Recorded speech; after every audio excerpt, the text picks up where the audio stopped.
Hello, and welcome back to my opera channel. And what the hell are we doing here? As everyone says, opera is dead, and no one is going back to work after COVID since there's no money in the industry, neither in the UK or in the US. And basically the concept of live performance is pretty dead because everything is online.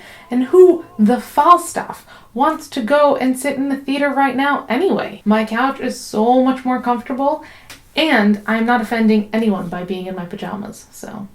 Well, fine. Bye then. Goodbye. Come back. Let's unpack this, because a lot of what was said doesn't really hold up that much. And let's be honest, everyone wants to go out into the world, as we saw this weekend, where many lockdown regulations were lifted in the UK, and many people left their homes and flocked to the streets to enjoy the fresh, sense of being free outdoors. And your own company is headed up to here with you with your constant nagging and asking to clean up the kitchen and being influenced by Instagram that your couch potato state is just not that good for you. Also, it's fun to dress up and put something nice on and go out and meet other people in 3D. Wow! But COVID aside, here's why I believe opera is not dead. Not even close. It's nowhere in the realm. First of all, if opera is dead, why are conservatories accepting more and more students every year, which means that more and more people are being trained to go into the industry, but with less and less places for them to get jobs afterwards, making it a more complex and difficult journey once they do graduate? I am one of those people. Recent music graduate, potentially. Opera houses are running out of money, but they have been for the longest time. There is even an episode of Yes, Minister where this was discussed. The principle of taking money away from the arts and putting it into things like football. A football club is a commercial operation. There is no cause for subsidizing if it runs out of money. Why not? Why not? Yes, why not? There's no difference between subsidizing football and subsidizing art, except that a lot more people are interested in football. Our cultural heritage has to be preserved. For whom? For people like you mean? For the educated middle classes. We should be subsidizing modern, relevant art like films that the man in the street sees and enjoys. Precisely. They are commercial.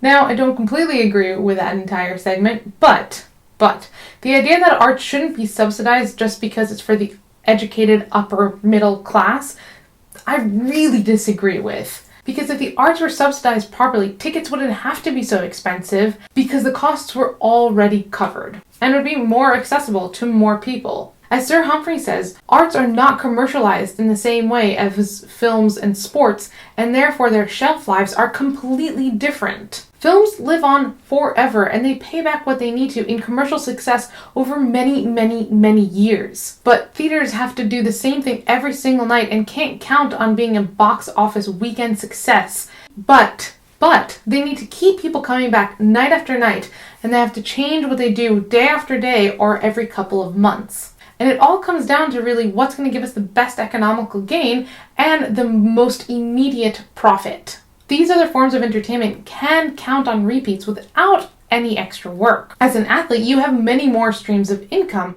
such as selling t-shirts or drinks. For example, David Beckham selling underwear. Buy these underwear and you'll be like him. We promise. Well, the performing arts can't really offer anything tangible if you buy our experience. But if you do come and share in our experience and buy a ticket, we can promise you a really memorable night, an enriching experience, and a stimulating environment to enjoy your evening. Whew! So much fun. And maybe we might incite some new ideas into your mind. Who knows? You better buy a ticket and come and find out. Arts will never be sponsored the same way as sports or films are, because when you go to the theater or to a concert, commercials aren't being plastered in front of your face. You won't even get a marketing ploy like you would get in a movie or a sports event. They can't be intertwined into the fabric of what you see because it will be so unnatural. There are no commercials or sponsored content. Yes, there are sponsorships in the theater and arts world. Companies such as Rolex are really everywhere, but it's in the program or printed on the ticket that you buy. It won't be projected on the stage for you to see as you are transported into a world that is being created in front of you. You know what? Let's go back into a world before COVID. And also, let's not just focus on opera. You know that meme hanging around Instagram? This one? Let's try that in the world before COVID. What has art and music even meant to society? Art is a force that slowly brainwashes its consumers to accept change and to listen to a new narrative all about why we need this new change. I recently watched The Great, which is a retelling of Catherine the Great's rise to power. Now, even though it wasn't completely historically accurate, which they fully disclaim at the beginning of every single episode, kind of reminded me of Mozart's The Marriage of Figaro at several different points, but that's not for this video. It did present very well how impactful art can be and how Catherine was able to convert Russia into a new age by exposing them to art and music, literature, and education. She even wrote an opera libretto, which I would love to see. I would love to see that. We aren't talking about money here. Although we all know it's always about money because, money makes the world go round and everything like that. And without art, what would monarchs or the upper middle class of days gone by, or even the working class of today, fill their homes with? And how could people pass their evenings? Or what would a trip to London or New York City be like if you didn't catch that show on Broadway or the West End? Music and art have also helped mark severe milestones throughout history.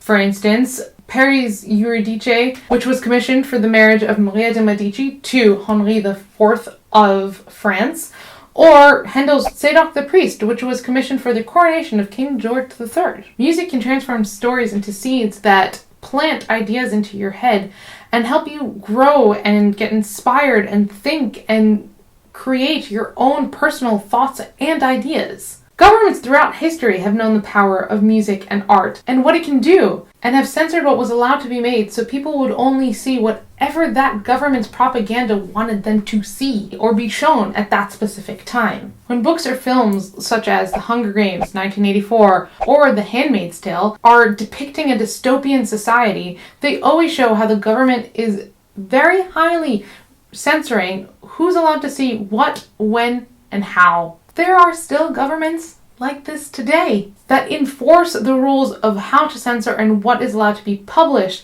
because they know that all it takes is one book to make all the difference. Now, I'm not a booktuber, I'm an opera tuber, but let's look at some books that have changed history, people, and religions, and some have even caused some massive genocides. Let's start easy. Joseph Smith's The Book of Mormon, the Bible, the Old and New Testament, Hitler's Mein Kampf, Herzl's Old New Land, the Kama Sutra, and Harry Potter. Yes, that changed the lives of many, many millions of people throughout the world and caused an entire generation to wait by the mailbox, hoping and hoping for that one letter to come to say, Hogwarts School of Witchcraft and Wizardry. I'm still waiting for my letter. But now back to OperaTube. I will make that a thing. I will make that a thing. Paris' Eurydice, or in general, the story of Orpheus, is an example of how music can change the minds of cold, bloodless pieces of stone demons into helping Orpheus and giving him the opportunity to return to the land of the living with Eurydice, although he must never turn back. With that being said, the first performance, which was at Henri IV's wedding to Maria de' Medici, the story had to be altered in order to create a narrative that made a happily ever after and said that they were going to have a fruitful life with many heirs and many children, and to calm the nerves of the two nations that were coming together, specifically the French nation, that everything was going to be okay. Now mind you, Henri IV didn't even come to his own wedding and he sent a surrogate instead. Yes, they bore a lot of children, but they hated each other. So art is way more than just entertainment. It helps people think, feel, opens their minds to new ideas, and educates them by transporting them into the lives of other people and other ways of thinking. It can show both sides of the coin and inspire people to look back at what they just learned and research deeper into what they just discovered. Okay, let's talk Hamilton.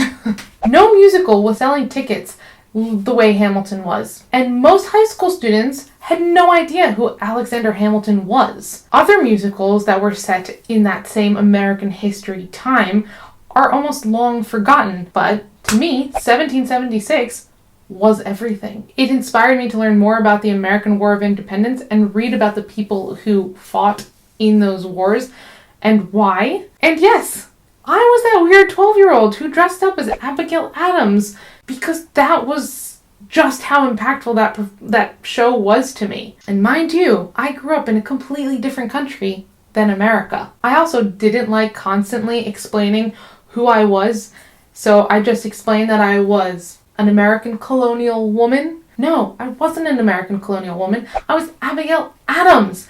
She was the wife of the second American president who fought for abolishing slavery and creating freedom for a new American people, not just any woman. Now, I might not have agreed with throwing all of that tea into the harbor, but whatever. It still hurts. I'm still sour about it, but what? So much tea. Arts can provoke and inspire us into a world that's foreign to us. It opens up conversation that may be difficult to have, but it also shows the different people who are affected by the different sides of the storyline. Arts will always and forever be important for everyone, because without them, society will never be able to express themselves. Speech and actions only go so far when they can be so easily censored or manipulated. Whereas the arts and theater, it can be, just a much more subtle criticism.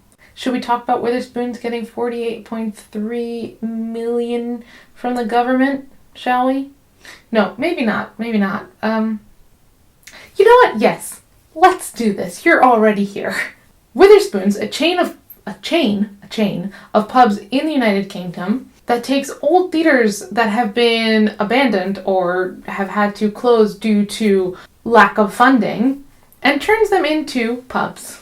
Is now getting a £48.3 million bailout from the UK government when the arts are getting zero and are going to have to close due to the arts councils not having enough funding to help support these theaters. Companies that are around to make a commercial profit are getting these massive bailouts. But industries that are around to make you think and feel and help you pass the time and learn about the world that you live in a new way and will never be profit-based organizations, and most of are also registered charities, aren't getting any financial assistance and will therefore leave us all within the industry without any income and without places to go for entertainment for the rest of society. You may think I've just rambled on and not giving you any positive solutions or any ways to make this better, but you're wrong. Just sit tight, listen to why and how the opera industry is never going to go away and how you and I and everyone else that we know can make that happen. So what can you do? What can we all do? Let's start small. Let's start grassroots things that you can do in your own home without even leaving. Keep creating. Never ever stop creating. Or making whatever feels good to you or whatever you feel needs to be made. Don't wait for someone to give you the green light to do something. Just do it. Create platforms for you and your colleagues to be able to share your work and try new things and showcase what you do. Collaborate with people and keep telling stories. Keep finding new ways to bring the art that you love and cannot live without to the forefront of the conversation. If you're not a creative and just really truly enjoy the arts and can't see a world without them, support the arts. Share that content that you love so much. Share that avant-garde artist that you cannot wait to see them succeed. If you care about it, it's very likely that other people will care about it too. Don't worry about the reactions of other people who you don't think will like it. Guess what? The world is huge, and very likely there will be other people that do agree or like what you like. You just might not have met them yet. You are more likely to find those people that you share passions with if you share and talk and express the things that you are passionate about. Now, yes, the dreaded word finances. But yes, finances are important, and please do give whenever you are able to. But let's be honest, the amount of money that the arts councils need in order to consistently succeed and consistently produce the content that we all really, really want and are hungry for is going to take a lot more than just the power of the people. And here is where the government support is needed more than ever. So do that thing that doesn't cost you anything. It's just annoying. Everyone can do it and it won't cost you anything. And that is to sign those petitions. Send out the message right to your governments, UK and US governments specifically, but really anyone. Send letters, sign those petitions, and create conversations that will ensure the success of both new and old works of art being subsidized and appreciated in all outlets and mediums. We can all agree that checking out all that free content from our couches throughout lockdown has been wonderful, but it's not the same thing. It's really not. We aren't immersed the same way, and I can't wait to brush off my nice clothing and have a place to show off my matching lipstick to my outfits. Just kidding. But that would be really fun. But for performers, the real excitement lies in performing live in front of an audience and be able to feel the reaction. And yes, to hear people's reactions as well. Live theater will never die. It doesn't require you to have good internet. It doesn't require you to have a nice, decent-sized TV. It just requires you to show up, turn off your phone, and enjoy the show. No distractions, no worries, no aggravations that YouTube is buffering. You get to pick what to focus on, you get to choose what to experience, and most of all, you get to feel like a part of the performance, even if it's in the smallest way. Maybe that's just me, but sometimes just sitting in the audience, I get this, I feel like I'm included in the production. Something that film and TV and live streams will never, ever be capable of doing. But really, there are endless ways to help. Help us all share our talents and not fear that our beloved theaters will be turned into witherspoons. Please look at the petitions and articles below. That's all, folks. Thank you so much for watching. I hope you enjoyed this video. Please feel free to share, and if you would like to see more of my work and support my work, you can check out my free newsletter up here, or my Diva study group, which is my Patreon group, which is also all down there. Or feel free to do both, of course. Don't forget to like, comment, and subscribe, and hit that little notification bell so you can be notified when I make a new video. And with that, I hope you have a great week. Drink lots and lots of tea, and help save the arts.